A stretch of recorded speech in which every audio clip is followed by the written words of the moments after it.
S আলমের টাকা খেয়ে ক্ষমতায় এসে এবং বিভিন্নভাবে তাদের দ্বারা সুবিধা ভোগ করে এখন নতুন করে আবার পুরনো ফ্যাসিবাদীদের পথে হাঁটতে শুরু করেছে।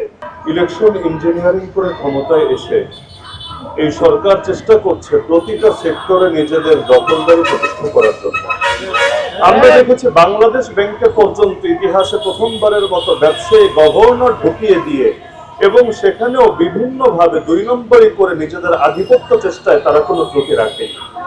সর্বশেষ ইসলামী ব্যাংক দীর্ঘ ফ্যাসিবাদের জুলুমের পর যারা নতুন করে ঘুরে দাঁড়াতে শুরু করেছিল, এই ইসলামী ব্যাংক শুধুমাত্র একটা ব্যাংকই তো নয়, বরং এর সাথে এই দেশের কোটির অধিক মানুষের স্বার্থ সংরক্ষিত রয়েছে।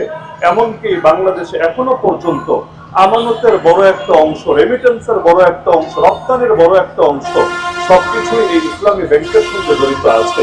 এই সরকার এস আলমের টাকা খেয়ে ক্ষমতায় এসে এবং বিভিন্নভাবে তাদের দ্বারা সুবিধা ভোগ করে এখন নতুন করে আবার পুরনো ফ্যাসিবাদীদের পথে হাঁটতে শুরু করেছে। তারা চাচ্ছে ইসলামী ব্যাংক এস আলমের হাতে তুলে দিয়ে তাদের রাজনৈতিক উদ্দেশ্য হাসিল করবে এবং জুজুর ভয় তাদেরকে পেয়ে বসেছে। কারণ নির্বাচনে যেহেতু ২ নম্বরই করে ক্ষমতা এসেছে, এখন তাদের ভয় হচ্ছে অন্যান্য রাজনৈতিক দলগুলোকে যে কোনো ভাবে হোক তাদেরকে ল্যাংড়া করে রাখতে হবে।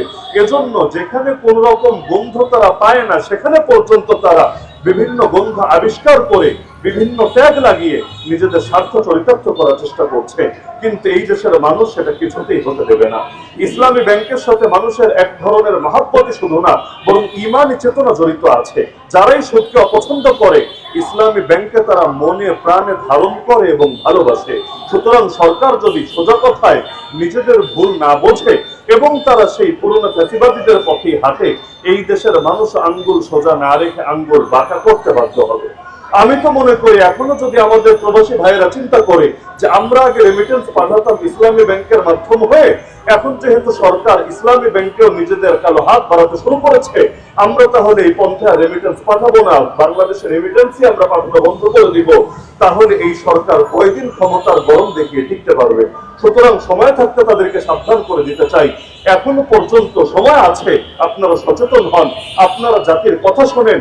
না হলে জাতি যদি একবার রাজপথে নেমে আসে, একবার যদি আপনাদের বিরুদ্ধে শক্ত হাত তারা প্রসার করেই বসে, তাহলে শুধুমাত্র এই চেতনাজীবীরা আপনাদেরকে টিকাতে পারবে না, বরঞ্চ এস আলম যেমনি ভাবে বিগত আমলে 10,500 কোটি টাকার বেশি মামলা নিয়ে তাকে দেশের বাইরে দিন কাটাতে হয়েছে, একইভাবে আপনাদেরকেও সেই করোনা আপার মতো এই দেশের বাইরে আবারও পালানোর পথ খুঁজতে হবে।